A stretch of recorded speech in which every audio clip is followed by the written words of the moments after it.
Assalamualaikum warahmatullahi wabarakatuh. Baik, di sini kita akan membahas satu subbab ya yang ada di buku Quantum Information Science karya Manenti. Di sini yang ingin kita bahas yaitu bab 4.6 dengan judul Coherent State atau keadaan koheren ya. Oke, kita mulai.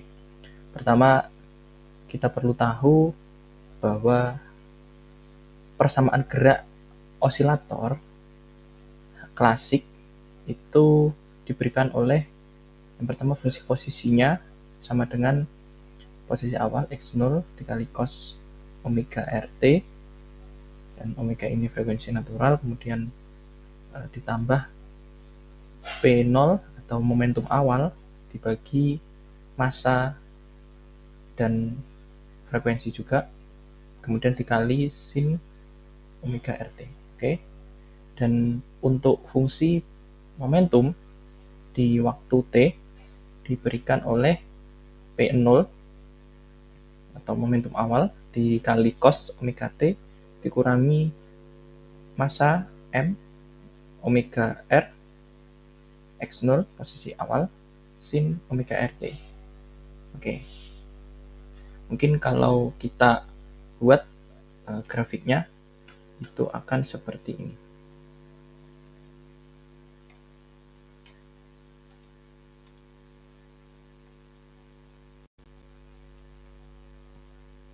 Ya.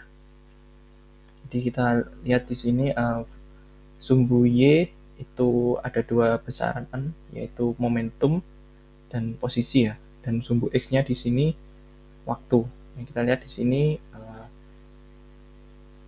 fungsi posisinya garis yang ini, kemudian fungsi momentum seperti ini. Itu untuk kasus klasik seperti ini ya, untuk posisi dan momentumnya. Kemudian ketika osilator harmonik ya, kuantum pada keadaan angka, jadi di sini kita punya keadaan kuantum itu ket C ya, itu ketika ket C itu pada keadaan angka yaitu ket N, yang mana keadaan angka ini adalah eigenvektor dari operator angka ya, atau kita tahu operator angka itu adalah seperti ini, N sama dengan A dagger dikali A. Nah, ketika kita punya osilator harmonik kuantum pada keadaan angka, dinyatakan bahwa nilai ekspektasi, posisi, dan momentumnya itu tidak berubah seiring waktu, dan nilainya 0. Oke, mungkin kita bisa buktikan di sini. Ya, ketika kita ingin mengetahui nilai ekspektasi posisi ya, ketika state atau keadaan kuantum kita ada di keadaan angka gitu. Nah, keadaan angka di waktu tertentu atau t itu ditulis seperti ini ya, nt seperti ini. Kemudian kita pakai untuk mengupdate operator posisi, sehingga kita akan mendapatkan nanti ekspektasi nilainya, nilai ekspektasi posisi. Oke, pada keadaan seperti ini dan pada t lebih dari 0 ya, itu kita coba tulis di sini. Kita punya keadaan angka, kemudian U dagger fungsi t, 0 x U t,0 n ya. Jadi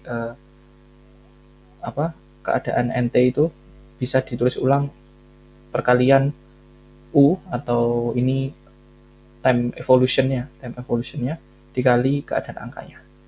Oke, seperti ini. Kemudian kita jabarkan apa itu U. U adalah E pangkat min 1 per I habar dikali EN kali T. X, dan di sini ada E 1 per I H bar ENT. Ya, di sini min karena ini adalah conjugate ya, sedangkan di sini positif karena tidak ada conjugate kali kat N. Oke, maka kita dapatkan bentuk seperti ini. Nah, kemudian kita gunakan definisi ini ya, definisi bahwa kita gunakan definisi operator X itu besarnya akar H bar per 2 M omega R dikali operator anihilasi tambah operator kreasi A plus Adegger. Oke. Dan kita tahu Adegger A operator anihilasi kita kenakan ke keadaan angka, itu nanti kita akan dapatkan akar N, dan keadaan angkanya itu N dikurangi 1. Kemudian untuk Adegger jika dikenakan ke keadaan angka, maka akan kita dapatkan akar N plus 1 dikali keadaan angkanya menjadi N plus 1. Seperti ini. Oke, kemudian coba kita substitusi ya ke persamaan yang sudah kita tahu tadi, ini ekspektasi X. Oke, kita substitusi.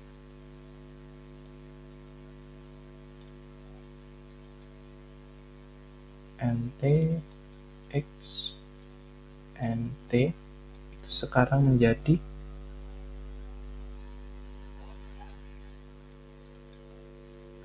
akar H bar per 2 M omega R kemudian dikali A plus Adegger kat N.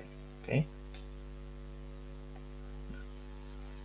Dan ini besarnya sama dengan ini saya keluarkan, nah ini skala 2M omega R, dan masing-masing untuk operator akan dijepit oleh state N seperti ini ya, plus Adegger kat N. Oke. Nah, kita jabarkan di sini, kita tadi kita tahu apa itu operator anihilasi yang dikenakan ke state N dan operator kreasi yang dikenakan state N. Maka kita tulis ulang ini menjadi seperti ini, 2M R N ini menjadi akar N min 1. Kemudian berikutnya Adegger N menjadi akar N plus 1 dengan state N plus 1. Nah, kita lihat di sini, mungkin agar lebih jelas ya, untuk koefisien saya keluarkan semua, 2M R akar N, di sini ketemu state N dengan N min 1 tambah akar N plus 1, state N ketemu state N plus 1. Nah, di sini kita lihat ini nilainya adalah 0 ya, ini juga 0. Kenapa? Karena setiap state angka yang berbeda mereka ortogonal. Jadi karena ortogonal di sini, karena ortogonalitas, maka nilainya untuk ini 0 dan ini 0, sehingga sudah terbukti ya di sini bahwa nilai dari ekspektasi X di waktu berapapun untuk T lebih dari 0 nilainya adalah 0. Oke, sudah terbukti. Begitupun dengan momentumnya. Begitu juga untuk ekspektasi dari momentum, dengan cara yang sama nanti kita dapatkan ekspektasi P seperti ini dan nilainya adalah 0. Oke. Nah, itu pernyataannya. Kemudian kita definisikan apa itu keadaan koheren. Di sini dikatakan keadaan koheren adalah keadaan kuantum dari osilator harmonik dengan time evolution yang mirip seperti gerakan osilator klasik begitu. Di sini kita lambangkan keadaan koheren itu dengan ket alpha ya. Secara matematis kita beri definisi, jadi ada operator anihilasi dikenakan ke keadaan koheren, itu hasilnya adalah alpha ket alpha. Itu di sini alpha itu apa? Alpha ini dia bilangan kompleks ya. Dia bilangan kompleks karena kenapa? Karena A ini itu tidak Hermitian, sehingga alpha di sini atau eigen value-nya menjadi bilangan kompleks. Kemudian coherent state ini pun juga dia kondisinya dalam ternormalisasi. Ya, jadi keadaan koheren secara matematis definisikan seperti ini. Ya, jadi bisa kita kalimatkan bahwa keadaan koheren itu merupakan eigenstate dari operator anihilasi seperti itu ya. Oke. Kemudian coherent state juga bisa disajikan dengan basis ortonormal curly bracket n cat dari n sama dengan 0 sampai tak hingga. Nah, kita dapati koefisien ekspansinya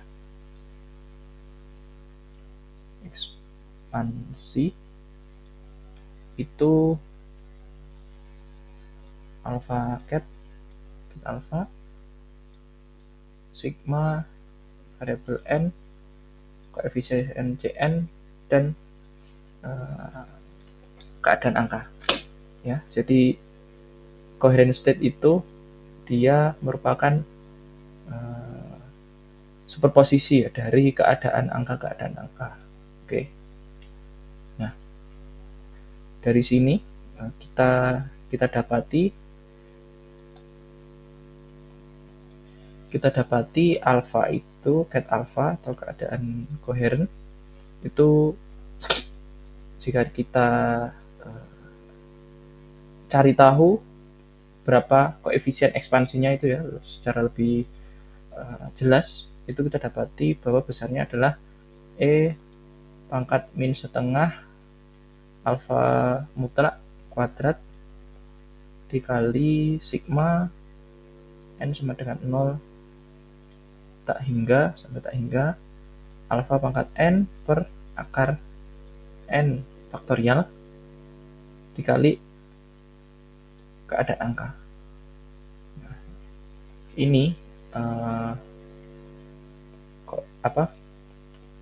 ekspansi koefisien dari keadaan koheren seperti itu ya. Dan kita dapati nilai ini itu setelah kita mengerjakan exercise 4.1 ya. Exercise 4.1 yang nanti akan dibahas oleh teman saya. Nanti akan saya sertakan link YouTube-nya ya, seperti itu.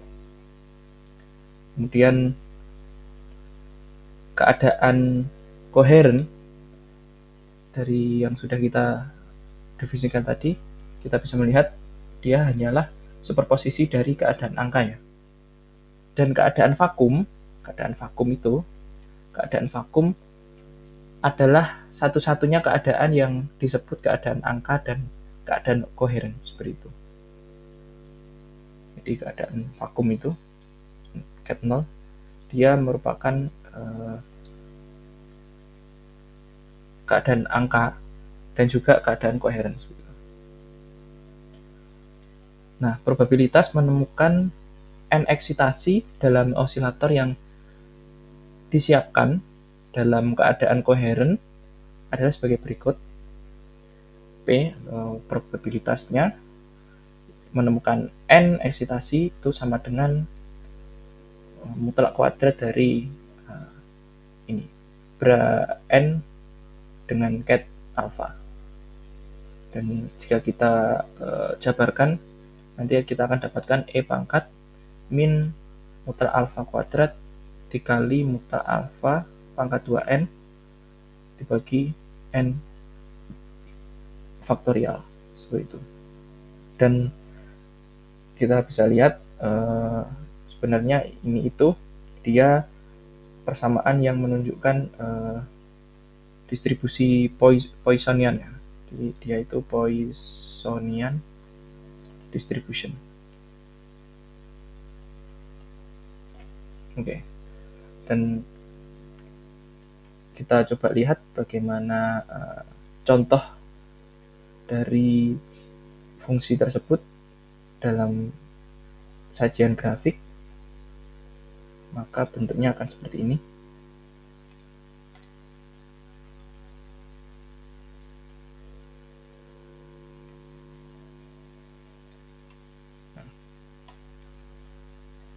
Ya, jadi ada dua grafik di sini. Yang kiri atau yang A ini adalah keadaan angka dan yang kanan atau B adalah keadaan koheren. Nah, untuk keadaan angka dengan n sama dengan 2, kita tahu probabilitasnya pasti kita temukan n ada di nilai 2 dengan probabilitas 1 ya. Jadi pasti seperti itu. Sedangkan pada keadaan koheren yang mana merupakan superposisi dari keadaan-keadaan angka, kita bisa tahu di sini dia punya bentuk distribusi Poisson. Nah, di sini pun juga coherent state-nya alfanya itu sama dengan 2. Seperti itu. Nah, oke. Dan keadaan koheren itu tidak ortogonal, atau misal kita punya dua keadaan koheren ya, alfa 2 dan alfa 1. Nah, ketika kita dot produkkan atau inner produkkan itu nilainya itu tidak sama 0, sehingga di sini membuktikan bahwa keduanya tidak ortogonal. Mari kita coba buktikan. Kita punya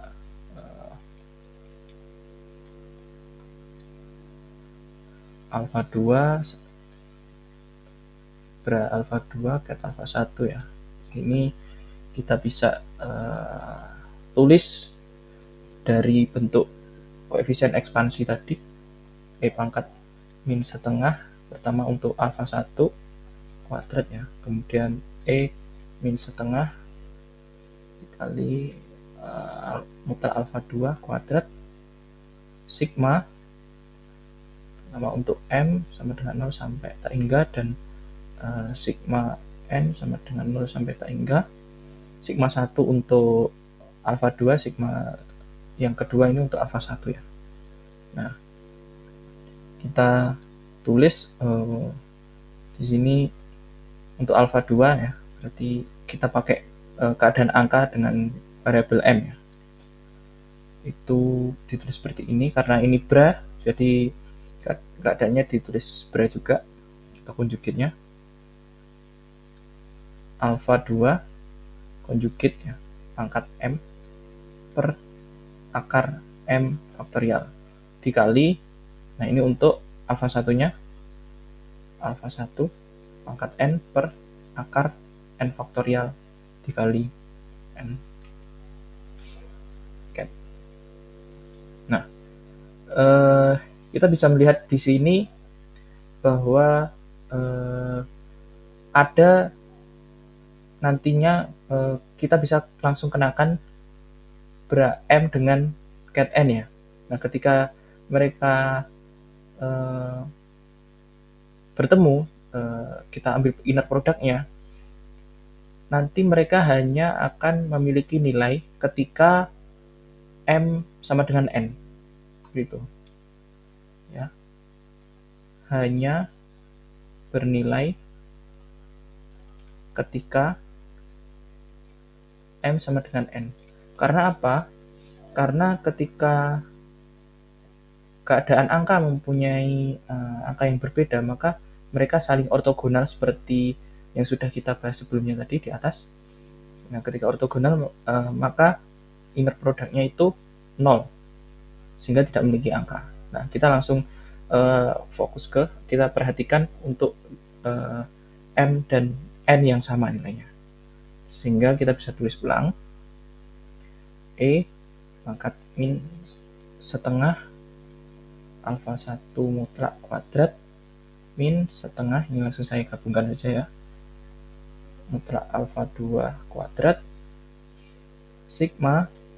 Di sini kita hanya pakai N saja, dari 0 sampai tak hingga, perkalian alfa kuadrat konjugat dikali alfa 1 pangkat N dibagi N faktorial, karena di sini ada perkalian ini ya, ini nanti ketika N dikali akar N ya ini nantinya, terus dikali akar N jadi N faktorial aja. Oke. Kemudian kita lanjutkan perhitungan kita dapatkan oh ya, ini dari kita lihat ya di sini kita punya apa di sini, sigma N sama dengan 0 sampai tak hingga, dan dalam kurung ini suatu angka ya, dipangkatkan N dibagi N faktorial. Nah, ini kita ingat lagi definisi apa namanya, bilangan natural ya, dengan E pangkat X tuh angka yang apa, bilangan natural yang dipangkatkan oleh sebuah angka itu nilainya sama dengan sigma N sama dengan 0 sampai tak hingga X pangkat N dibagi N faktorial. Nah, dari definisi ini maka kita bisa tulis lagi, dia menjadi min 1/2 mutlak alfa 1 kuadrat ya, min setengah alfa 2 kuadrat, ini kita tulis menjadi E pangkat, nah X nya itu yang ada di dalam kurung ini, jadi kita dapatkan alfa 2 konjugat alfa 1. Oke. Selanjutnya kita tinggal otak-atik ya untuk merapikan ini dan bisa mengambil makna lebih jauh. Kita coba otak-atik ini menjadi seperti ini. Pertama saya ingin menggabungkan dulu ya, langsung pakai E1 aja, jadi pangkat min setengah mutlak alfa 2 kuadrat, ini saya kurung ya, ditambah mutlak alfa 1 kuadrat seperti ini, kemudian ditambah alfa 2 konjugat alfa 1. Nah, ini saya ingin melakukan manipulasi ya, manipulasi matematis. Jadi saya tambahkan beberapa suku dan mengurangkan dengan suku yang sama ya, sehingga nilainya tidak berubah tetap. Cuma nanti dari perlakuan ini kita bisa mengubah bentuknya. Nah, apa yang ingin saya ubah? Jadi kita tulis ulang yang ada di dalam kurung ini. Pertama-tama kita jabarkan bahwa min setengah dikali ini mutlak kuadrat, dia kan bisa diberi nilai bahwa alfa 1 konjugat dikali alfa 1 kan. Nah, begitu pula dengan ini. Oh, sebentar, kebalik. Ini besarnya saya tulis alfa 1, ini alfa 2 seperti itu. Nah, ini pun juga seperti itu. Ini kalau dijabarkan menjadi alfa 2 konjugat alfa 2. Oke. Nah, di sini saya ingin menambahkan dua suku. Oke, yaitu setengah alfa 1 konjugat alfa 2 ditambah setengah alfa 2 konjugat alfa 1. Nah, karena saya mendapatkan dua ini, maka saya harus mengurangkan dengan besaran yang sama, sehingga nilainya tidak berubah.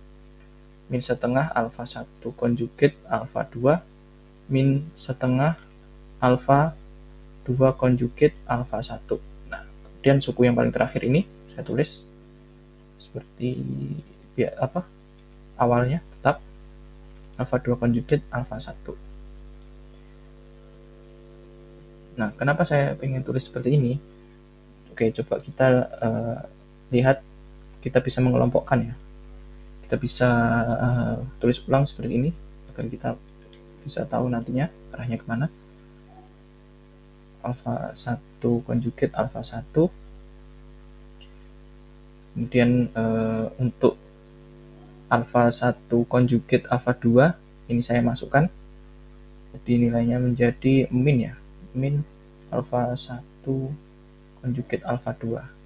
Begitu pula yang saya masukkan min alfa 2 konjugate alfa 1.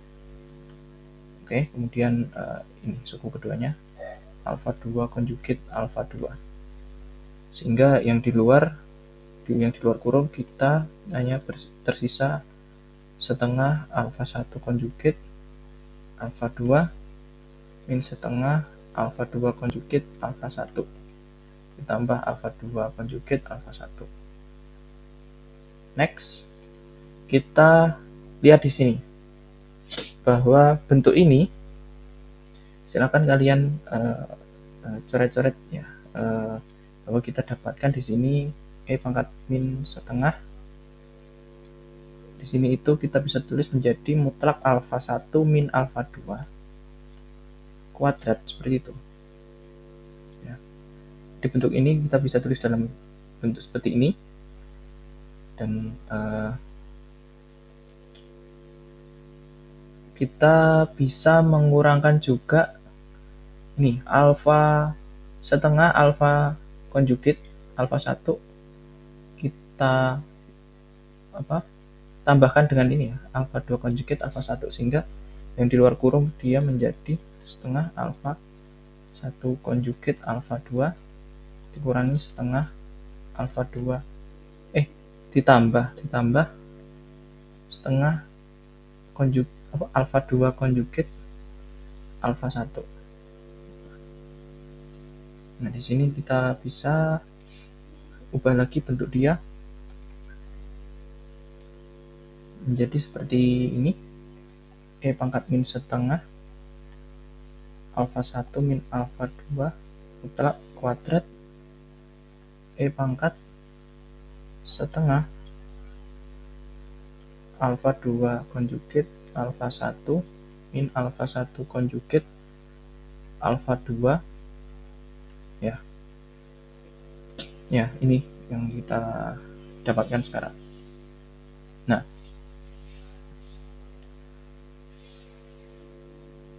oke, jadi dia nilainya tidaklah 0 seperti itu.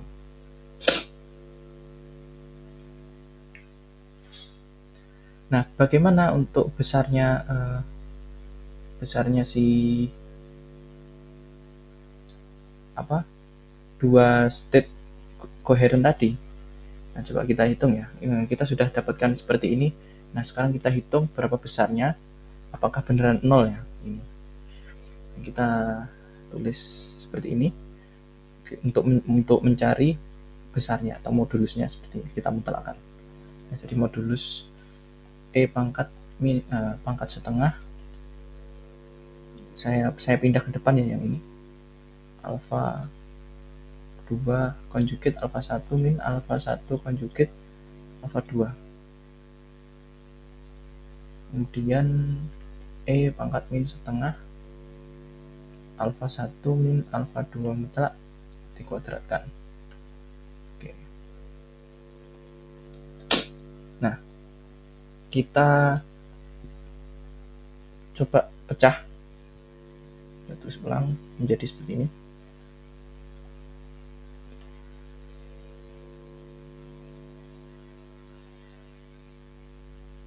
Alfa, sebentar, apakah ada yang tertukar ya?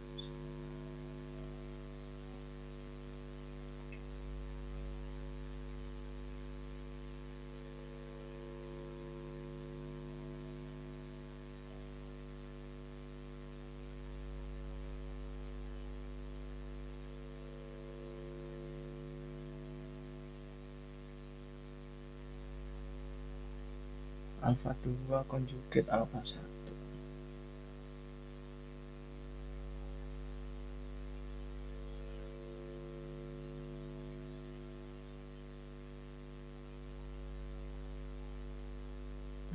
Tidak. Oh iya, benar. Ya benar, seperti ini. Alfa 2 konjugate alfa 1 min alfa 1 konjugate alfa 2. Ini dikali mutlak atau modulus dari E pangkat min setengah mutlak alfa 1 min alfa 2 dikuadratkan. Oke. Nah, ini dia itu nilainya 0 ya. Ini dia nilainya 0. Kenapa bisa begitu? Coba kita hitung. E pangkat setengah alfa 1 alfa ya, ini saya tukar ya. Tidak apa-apa. Min alfa 1 konjugate alfa 2,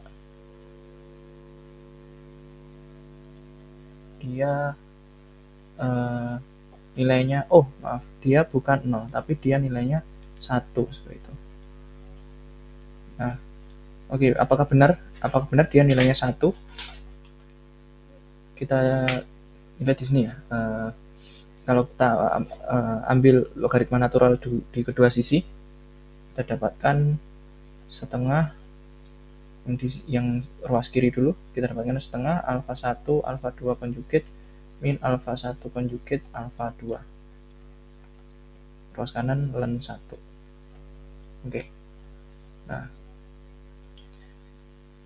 ini nilai ln 1 itu nilainya 0. Dan setengah ini saya bawa ke ruas kanan sehingga 0 dikali 2 nilainya 0, dan kita bisa tulis lagi seperti ini. Min alfa 1 konjugate alfa 2 sama dengan 0. Nah, dan kita dapatkan di sini alfa 1 alfa 2 konjugate sama dengan alfa 1 konjugate alfa 2. Nah, dari sini kita sampai kesimpulan bahwa keduanya itu commute ya. Alfa 1 dan alfa 2 mereka commute atau berlaku sifat komutatif, sehingga benar saja nilainya untuk suku yang ini itu adalah 1. Sehingga kita bisa tulis lagi ini menjadi sama dengan seperti ini saja. Alfa 1 min alfa 2. Oke. Nah, ini kan kita sehingga kita bisa tahu bahwa dia nilainya tidak mungkin 0 ya, seperti itu ya. Ketika nilai alfa 1 ada dan alfa 2 ada, dan dia pasti nanti nilainya positif dan dikuadratkan, sehingga nilainya pasti negatif sesuatu, dan E pangkat negatif sesuatu berarti nilainya pasti 0, sekian. Nah, dan mereka tidak, tadi disebutkan mereka ini ya, tidak ortogonal. Mereka tidak ortogonal. Nah, dari beberapa hal yang sudah kita bahas sebelumnya, sekarang kita sudah siap untuk menunjukkan nilai ekspektasi posisi dan momentum untuk osilator harmonik kuantum yang disiapkan dengan keadaan koheren berosilasi seperti di kasus klasik